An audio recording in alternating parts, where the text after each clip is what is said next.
Si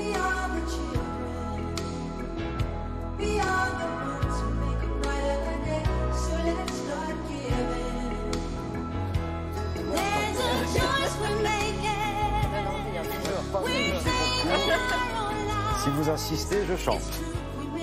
Bon, allez, on continue avec une exposition artistique aussi très utile, très engagée. Elle concerne qui exactement, Olivia? Bonjour. Bonjour. Elle concerne les artistes d'un atelier qui s'appelle l'Atelier des artistes en exil, qui est un lieu qu'on vous avait fait découvrir il y a quelques mois et pour lequel on a eu un véritable coup de cœur. Ils sont exposés en ce moment et pas n'importe où, dans l'un des plus beaux endroits de Paris, le jardin du Palais Royal. Et c'est le ministère de la Culture qui accueille cette exposition.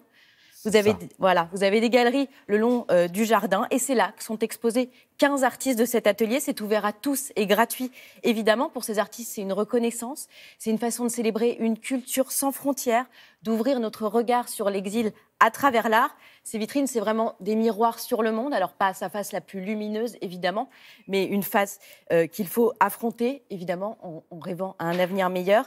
Les artistes, ils viennent d'Iran, d'Afghanistan, du Soudan, de Syrie aussi, bien sûr. Pour eux, l'art, c'est une manière de témoigner, de dénoncer. C'est aussi un outil de résilience. Nous avons rencontré 3 d'entre eux, ainsi que la ministre de la Culture, Françoise Nyssen.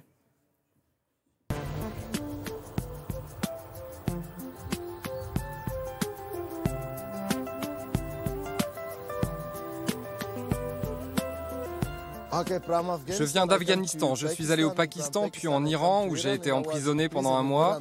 Puis ils m'ont renvoyé en Afghanistan, mais j'ai essayé encore et encore. Je suis retourné au Pakistan et en Iran, puis en Turquie, Bulgarie, Serbie, en Croatie, Slovénie, Italie et enfin Paris. Tout au long de mon voyage, j'ai pris des photos des exilés que je rencontrais pour montrer au monde le sort des réfugiés. Je suis heureuse d'accueillir dans les vitrines du ministère au Palais Royal, dans cet endroit magnifique, le travail, l'important travail, le beau travail de ces artistes. C'est fondamental qu'ils puissent s'exprimer où qu'ils soient et qu'ils nous disent ce qu'ils ont à dire, ce qu'ils ont dans le ventre, comment ce sont avant tout des artistes.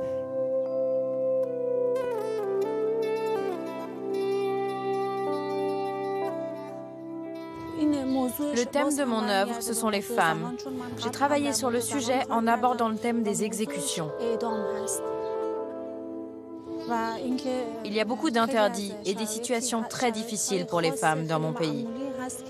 Elles ne sont pas libres et c'est très important pour moi de le montrer à travers mes créations. Je remercie vraiment les Français et toutes les personnes qui m'ont aidée. En tant que femme iranienne qui n'était pas libre, c'est une réelle chance de pouvoir travailler librement en tant qu'artiste. La culture, c'est une façon de s'affirmer, d'exister, de retrouver sa dignité d'être. Et ce qu'on voit chez eux, c'est à quel point c'est un besoin, c'est une nécessité, c'est le fondement même de leur existence. L'exil, c'est toute ma vie. Dès tout petit, j'ai commencé, dès l'âge de 5 ans. Aujourd'hui, je ne sais même pas ce que je suis. Quand on me demande d'où tu viens ou de quel pays tu es, c'est un peu compliqué de dire parce que je dirais que j'appartiens à l'Afrique, je n'appartiens pas à un seul pays. Je mène une vie, c'est tout. Je suis une personne comme les autres. Sauf que bon, il faut avoir un pays fixe, une identité. C'est ça qui fait un peu de moi une autre personne, pas comme les autres. Et je me suis rendu compte que voilà ce que c'est qu'être apatride.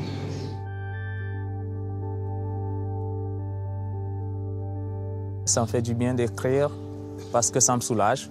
C'est un peu des douleurs qui me rongent intérieurement.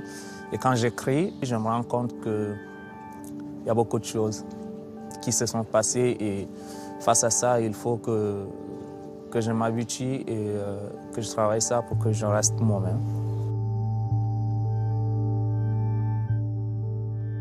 Olivia, ces artistes, il faut les soutenir. Oui, parce que Judith De Paul et Ariel Sipel qui ont créé ce lieu, ils se battent chaque jour pour que ces 150 artistes puissent créer, mais ils ont besoin de matériel et c'est pour ça qu'une campagne de financement participatif est en cours sur Ulule. Voilà, tout l'argent sera évidemment reversé pour qu'ils puissent acheter du matériel. Cet art-là est important parce que c'est aussi un témoignage essentiel de notre époque. Et cette exposition, elle sera jusqu'en juin.